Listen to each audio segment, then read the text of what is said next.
cloaked man, the no obvious house symbol. Once all of them had left, Rukon dropped to one knee, staring at the ground. "Your Grace," he greeted his brother.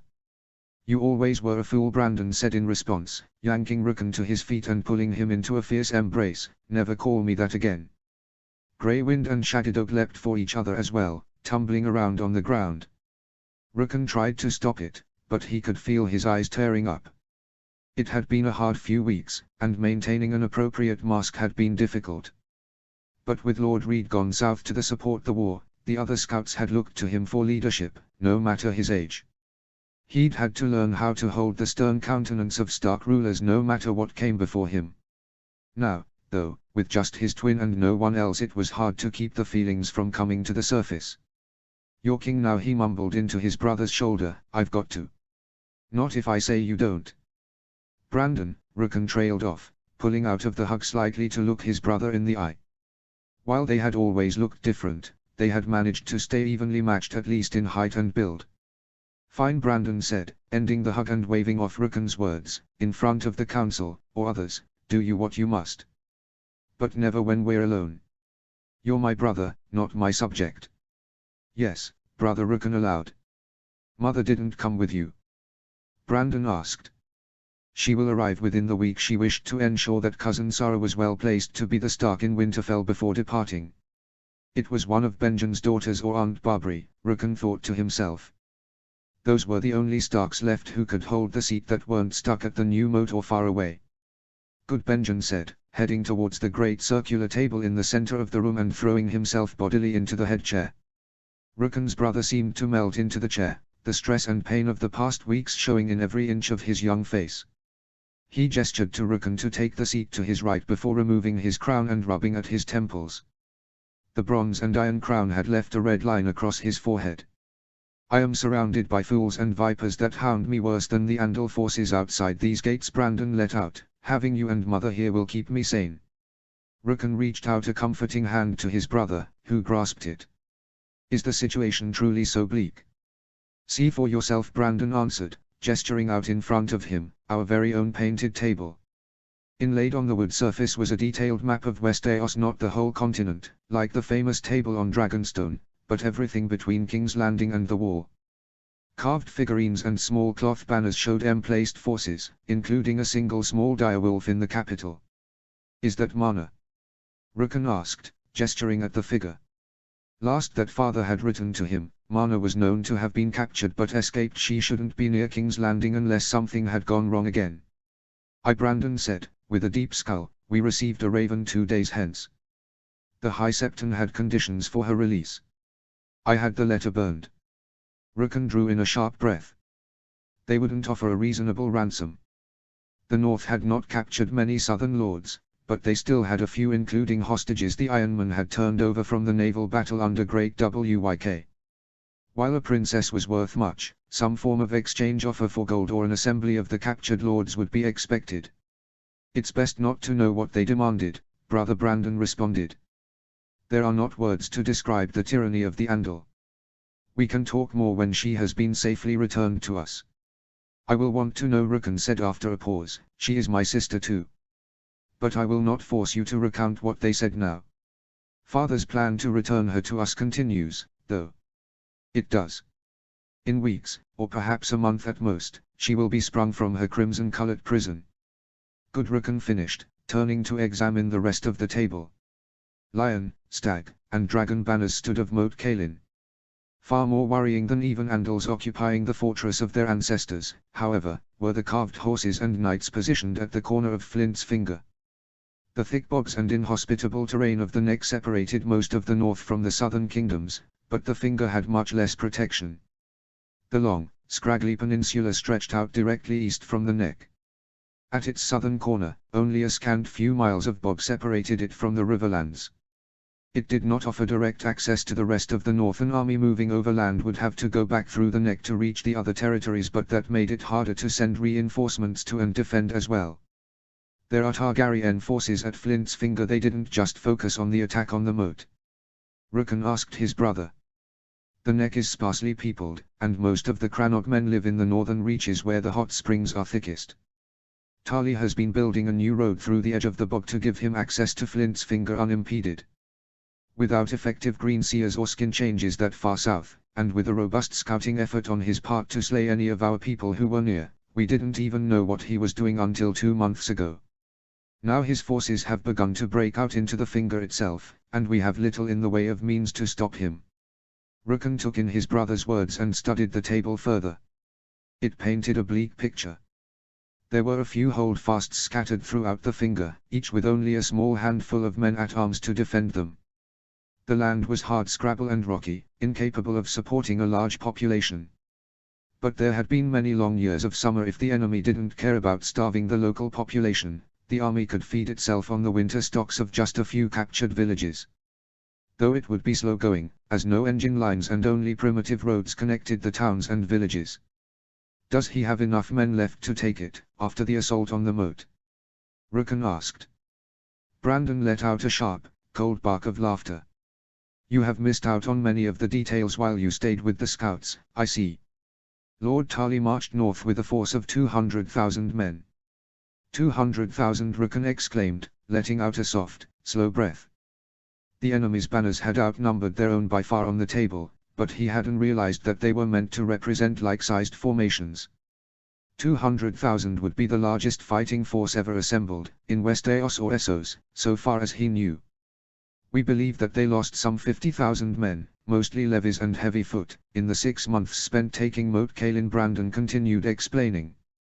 Tali then moved 25,000 here, where the new moat stopped him. He's been launching probing assaults at us, but we don't expect he'll try to take the castle outright. Most of those men will likely return south before too long. Here, Brandon pointed to a large gathering for forces directly south of the neck, where the King's Road met the road to the Twins and Seaguard. He has some 60,000 men remaining here in a large war camp. It is where he sent fresh men and supplies up to assault Moat Cailin. There are no large towns in the area to support that larger force, so food is sent in caravans up the King's Road from Diari. While conflict rages openly in the Riverlands, it is mostly to the southwest, and the road runs along the eastern border with the Vale. Then, he turned back to the attack on the peninsula. Most of his cavalry has gone towards the assault on the Finger.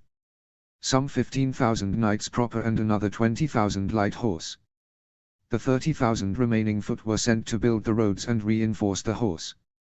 More than enough men to take the Finger 3 times over, not even counting those left at the main camp or those sieging this castle. How do we know all this?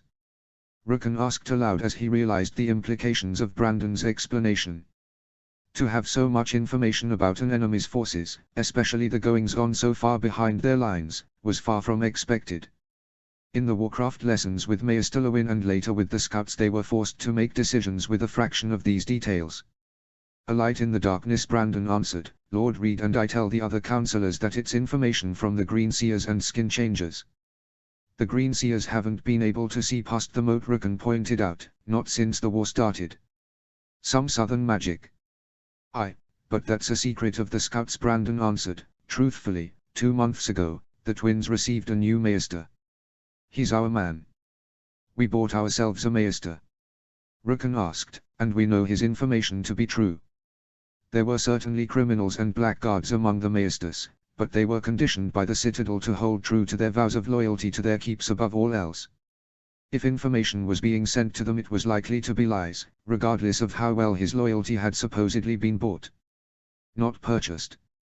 He has always been ours, Brandon said. It was Lady Barbari's scheme. Aunt Barbary developed a network of spy Maesters in the south. Rukan asked.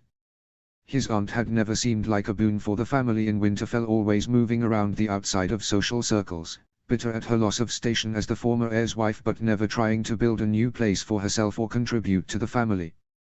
Not exactly, Brandon replied, with a slight smile. But it was apparently brought up during one of her rants, where she blamed old Maester Wallers for poisoning grandfather against her and making him subservient to the south. That the old Maester was a Tyrell bastard placed at Winterfell by the Citadel to pass on information and keep the North weak. Was he? Rukan asked. A Tyrell bastard. Brandon said, yes, that part is true. A spy and a saboteur. Likely not. The Citadel's neutrality is absolute, at least so far as we can tell. When Breakport's Maester was caught raping the Lord's youngest daughter, Grandfather discreetly had the confessors include questions on loyalty to the South before he was beheaded. They uncovered nothing even after completing quite thorough questioning. But it inspired Grandfather to enact his own scheme. 6 young men were sent to become acolytes, all sworn to become the North's eyes and ears in the South before any vows they took as Maesters. 3 earned their chains, 1 is still at the Citadel, 1 was assigned to Lannisport, and the last just recently sent to the twins. After a look at the door and the vacant council table, Brandon finished, but this plot was known only to a few: Father, Grandfather, and Lord Reed. It was considered too dangerous to involve the others. The risks are enormous, Rickon said, thinking on the matter. To corrupt the neutrality of the Citadel, the North could lose access to any more Maesters if it is discovered. But now it's been done, and it is too late to turn back. Grandfather had Lewin build out the library in Winterfell, requesting as many books as he could from the Citadel without arousing suspicion. Some of the other Maesters in Wintertown and other towns have been doing so as well, and the scribes and printers in the guild have assisted with producing copies. He wanted our own library of knowledge and had plans to expand the education system of the guild to produce our own Maesters if it was needed. A citadel of our own, Rickon said, shaking his head in disbelief. Grandfather's ambitions were boundless. Each success only fueled him to go farther, Lord Reed says. Brandon responded. It brought us far. It did. But now everything he built hangs in the balance. Do we really stand to lose more than the finger? Rickon asked. This fortress seems nigh impenetrable. Even if the Targaryens could move all their men here at once and sustain them through the neck, I do not know that they could take it. Much more. The Maester at the Twins has seen shipbuilders and carpenters pass through, along with wagons of pitch and rope, all heading for the finger. Enough to build perhaps 1,000 small sailing rafts. Rickon turned back to study the map more. Flint's finger covered a significant amount of territory, but had little wealth or other value for the South. Not enough to commit so many resources towards acquiring, even if just following a king's order to seize as much land as possible. But just across the Salt Spear beyond the peninsula lay the open lands of the Barrows, providing a direct route to Winterfell and the heart of the North. He means to cross the Salt Spear, Rickon breathed out, looking up at his brother. The South has lost the battle on the high seas, and had long ago lost the ability to threaten the North with a naval landing. Even if they had the ships left to embark soldiers from Lannisport or Old Town, they'd be at grave risk sailing right past the Iron Islands and face a warm Greyjoy welcome. But the Salt Spear can be crossed in just a few hours if the winds are good. Even if we had the ships to patrol the bay, which we don't, they would just have to wait for a cloudy, moonless night to slip thousands of men across. Can we stop them? Reinforce the forts and towns in the finger before their men reach it? Rickon asked, glancing between the different settlements identified on the map. Not by much. Lord Flint lacks the men to hold out against such a large host. Grandfather had the levies focused on training heavy infantry, to best take advantage of the output from the foundries, and the North has never had much in the way of horse. We can move men to Barrowport in a day or two on the lines, and cross the Salt Spear in boats to reinforce those ports and towns on the north shore of the finger, but we can't hope to catch up to the southern horsemen or even range far from the fortifications. Tarly knows or guessed that we lack the ability to move men quickly, which is why so much of his horse have been dedicated to the assault. The Targaryens will control the south and central sections of Lord Flint's lands within a month, perhaps 2. 2 months, at best, Rickon echoed, then another 2, perhaps, to move the rest of his foot from the main camp and the excess from the siege of the new moat. Even accounting for men needed to hold the conquests in the finger and secure his lines of supply, that leaves a host of more than 100,000 to invade the north proper. So it does. Brandon said, pausing a moment before speaking more. Mandaeli wants us to build a whole eastern navy of small fighting vessels, built in the White Harbor shipyards and sent by engine to Barrowport. Grandfather Willam wants to build up defenses in his own land, turning every wheat field into a fortification. Trench lines across the whole shoreline and defend it, somehow, with enough men to forestall a breach at any single point. Lord Flint writes Evermore panicked demands that we put a sword in the hand of all the farmhands and foundry workers in the north to drive out the Andal invaders, even if it costs us 200,000 men to do it. Rukon studied his brother as he spoke, ignoring the map for now. But that's not what you aim to do, he voiced, seeing the glint in Brandon's eyes as he discussed what his advisors wanted. No, he said, a vicious smile crossing his face, each of them is loyal, but has their own interests that color their perspective. We will fight, yes, but not the way either they or Tali expect. He pointed to the Vale, where an array of unknown sigils were clustered in the mountains, alongside a single battle axe of House Sawin. What do you know of the mountain clans of the Vale? Not much, Rukon answered. They are likened to wildlings. First men, but savage, and prone to raiding. Some of them, but most aren't. Though the Andals don't know it, the clans come close to matching their numbers in the Vale. They live in the high valleys and peaks where the Andals never deigned to visit, staying to the most fertile land and the coastline. The clans stopped fighting the Andals in force, except for some radical sects, as they lacked the arms and armor to counter the invaders. Mountain-made bronze blades broke far too easily on castle-forged steel. But that's not true anymore, Rukon ventured to guess. Grandfather has been treating with the clans in secret for years. Even before this conflict broke out, he had begun seeking allies with the other first men in West Eos. He's sent shiploads of good armor and blades to them through intermediaries among the Sistermen, who also have no great love for their Targaryen or Arryn overlords. House Sawin has provided skilled men at arms to train them in their new tools. So far they've successfully kept Arryn's forces confined to his hills, but they have another 15,000 warriors ready at last to fall upon the King's Road. Rukon traced the King's Road where it ran along the border of the Vale and the Riverlands, while shaking his head slightly. More of Grandfather's schemes. You don't know half of it. I believe that he took half of his plots to the grave. Different counselors have come to me to tell me of what he had involved them in, things that none of the others supposedly know. Tradesmen bearing Stark script are buying up all the best ore in Essos, forcing the South to rely on lower quality steels now that they've lost access to the Iron Islands. Smugglers have been hired for exorbitant sums to bring men with grayscale to King's Landing and Old Town, to introduce fever and pandemic to the slums. Secret correspondence has been exchanged with Prince Doran of Dorne. He struck a bargain to defend the independence of Witch Isle if they break away from House Arryn, and a dozen other plots of greater or lesser import besides. Rukon took in his brother's rant but chose to leave it as it lay, returning to the main matter. He had learned too much in the past hour to allow himself to be distracted by all of Grandfather Ricard's ambitions. You mean to disrupt their baggage train with the clansmen, to stop the flow of food and supplies to Talis' main camp? The clans mean to control the road so far south Daari and even Storm Maidenpool, I am told. We will supply them as long as we can. They have little lack of ambition, Rukon said, but Tali still has those 60,000 men. He can sweep the clansmen from the road. They will strike just as the men depart for the Finger. Hopefully, it will be weeks of confusion before they can be turned around and sent back the other way, weeks of little food and medicine. Sustaining this force has put a great strain on the South, we are told. It is the weakness of assembling so many men. 100 carriages a day must flow along the road to get food from the ports at Maidenpool to Daari and on to the army. By falling on the entire length of the road from Daari to the Neck at once, the clansmen will steal a whole month's worth of supplies from the enemy in one sweep.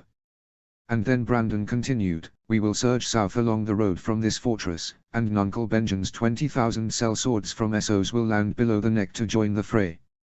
Together we will face off against Talis' starving and diseased force before driving down along the King's Road to threaten the Crown lands themselves.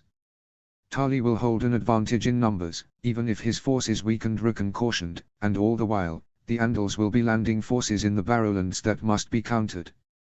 You sound like Marndale and Grandfather Willam, Brandon blurted out, looking away. They insist that Benjen's sellswords should come here instead.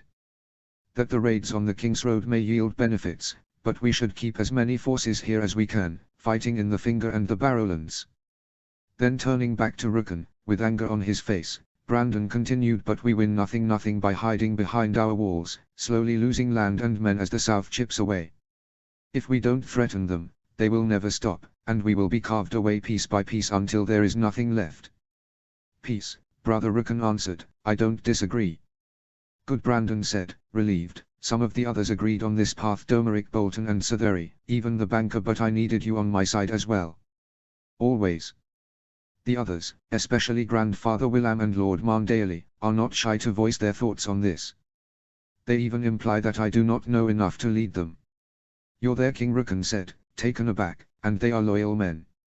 I am. But I'm young. Not even of age for another 6 months. But they desired stability, and not to spur confusion or disloyalty with the regency, so they crowned me anyway. Yet they have known me since we were babes and feel that I still must be put over mother's knee when I say things they dislike. Just as Rukan was about to respond, a servant burst into the room panting. Your Grace, your princes, please. You must come quickly. Details, you fool, Brandon barked out, sounding frustrated at the interruption. What has happened, and where do you say we must go? Apologies, my prince, but it is the old king, King Ricard. Lord Reed has just brought him to the western gate. You have been summoned to arrive immediately. He still breathes. The end.